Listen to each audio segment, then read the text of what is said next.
If you are truly a chosen one, you've already begun to notice that something about you makes people close to you uncomfortable. It's not something you can explain logically.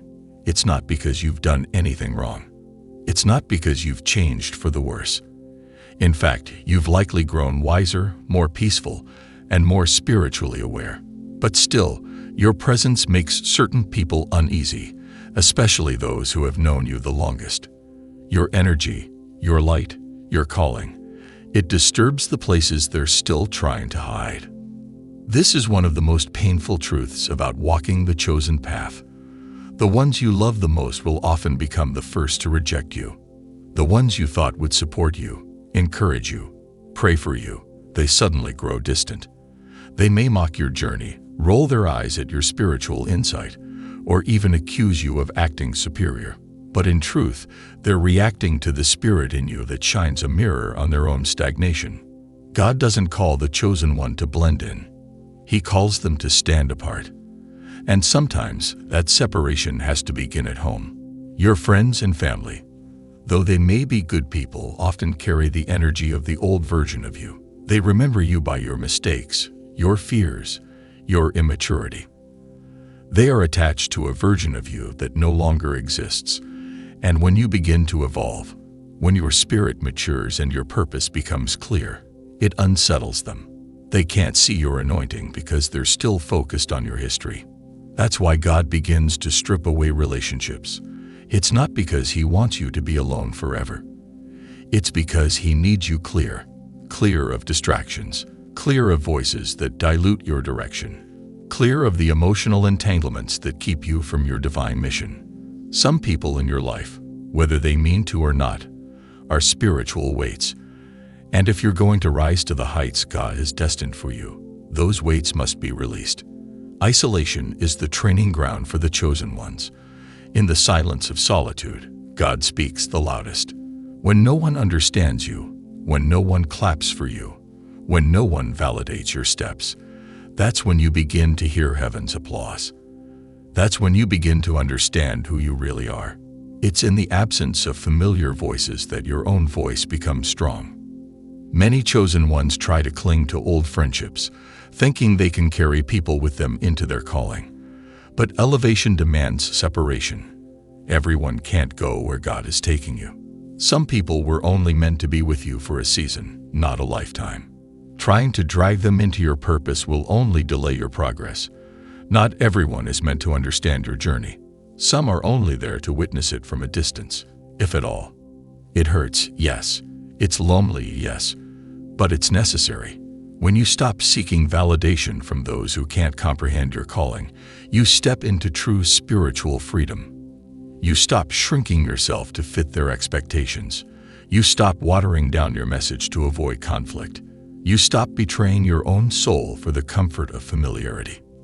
You will notice something powerful. The more you obey the call to separate, the more peace you feel in your spirit.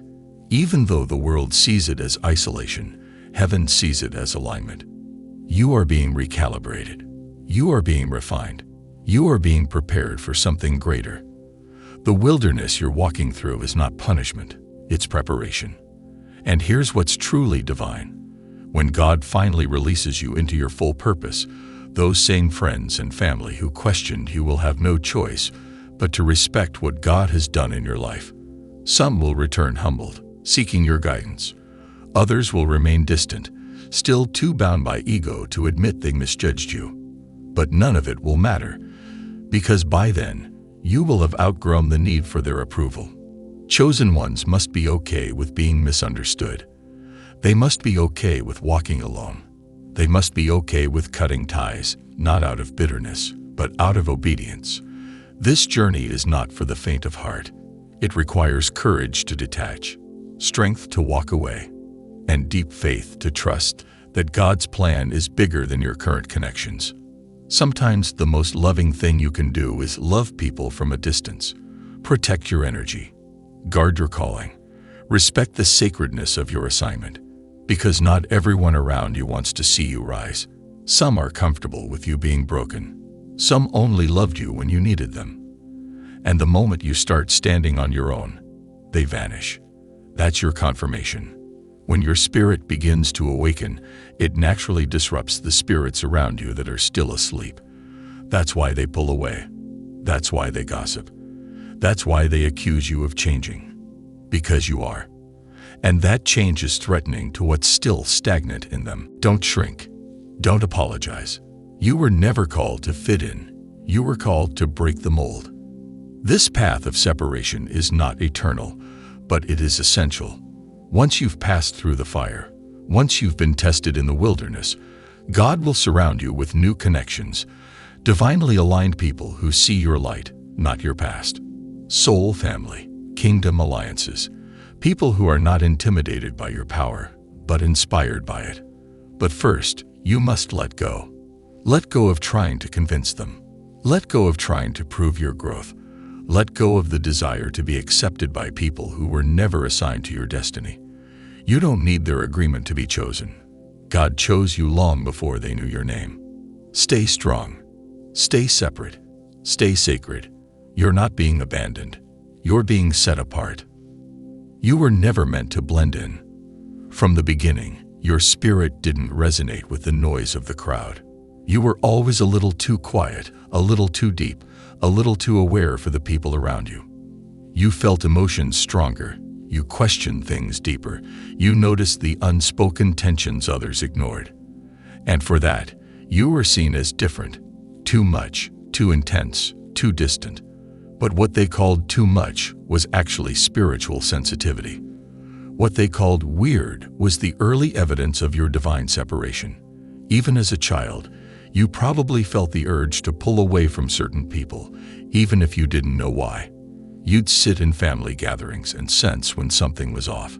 You could feel when someone's smile was fake. You could detect tension in the room even when no one said a word. That wasn't paranoia.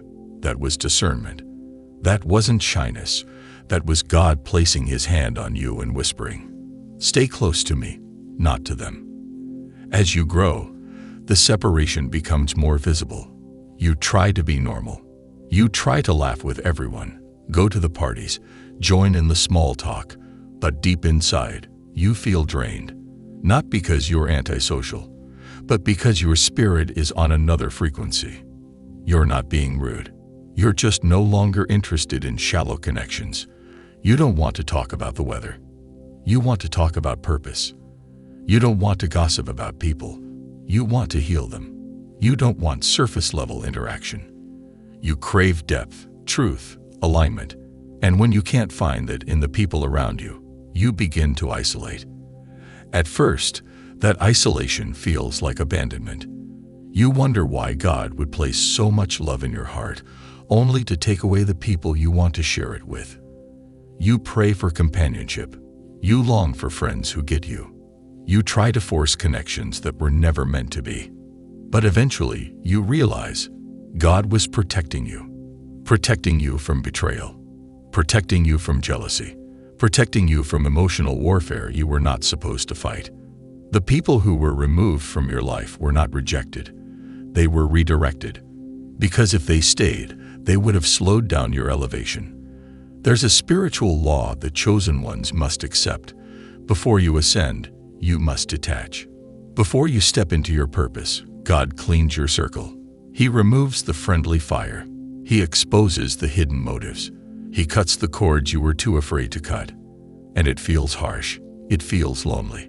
But it's divine surgery. Because what's coming next in your life cannot be contaminated by the past. When you stop trying to fit into family dynamics that keep you small, you start seeing the full picture. Many people are tied to family traditions, expectations, and emotional manipulations that were never rooted in love, but in control.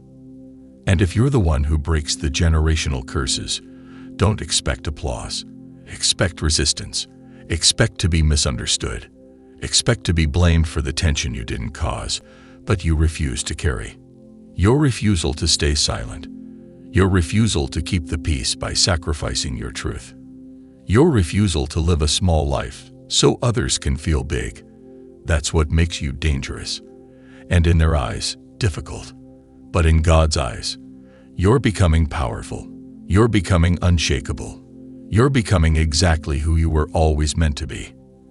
And that power cannot be compromised by emotional attachments that no longer serve your growth.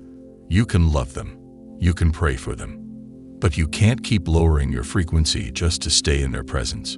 You are not better than them. You are just not bound like them. You are not meant to repeat the same cycles. You are meant to break them. So many chosen ones lose themselves trying to be loyal to people who wouldn't even recognize them if they started truly walking in purpose. They hold back their light to keep others comfortable. They silence their gifts so no one feels outshined.